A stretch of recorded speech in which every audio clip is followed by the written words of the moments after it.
we want to solve our equation. When they say solve for u, they want the u by itself.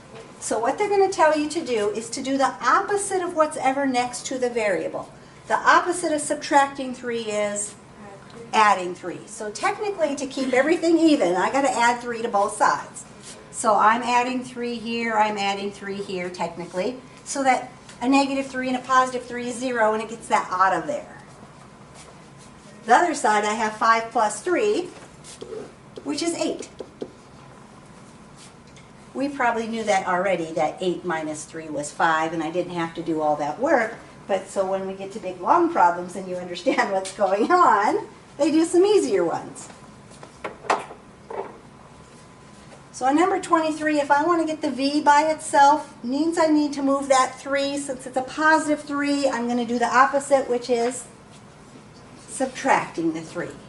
I'm going to subtract the 3 from both sides. When I do 3 minus 3, that's going to cancel it out because 3 minus 3 is 0. Leaves the v by itself. On the other side, 7 minus 3 is 4. If we check it out, 3 plus 4 is 7. Yep, we already knew that. So on number 24, if I want to solve that for w, what should I do?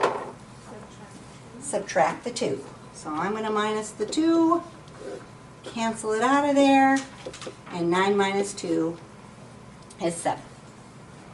Now, at some point in time on the LE2 program, if they have a problem like this, they're going to stop showing it from both sides, and what they're just basically going to do is cancel it out from here, and when they move it over, they're just going to change the sign to the opposite sign. And so then they just say, oh yeah, u equals 3. 3 plus 5 was 8. Yep. So you'll see that some point in time, the farther you get, they'll start taking little shortcuts on you. Technically, I'm doing it to both sides, but they want you to get to the point where they say, oh, I got to move that over. The sign's going to change because I have to do the opposite.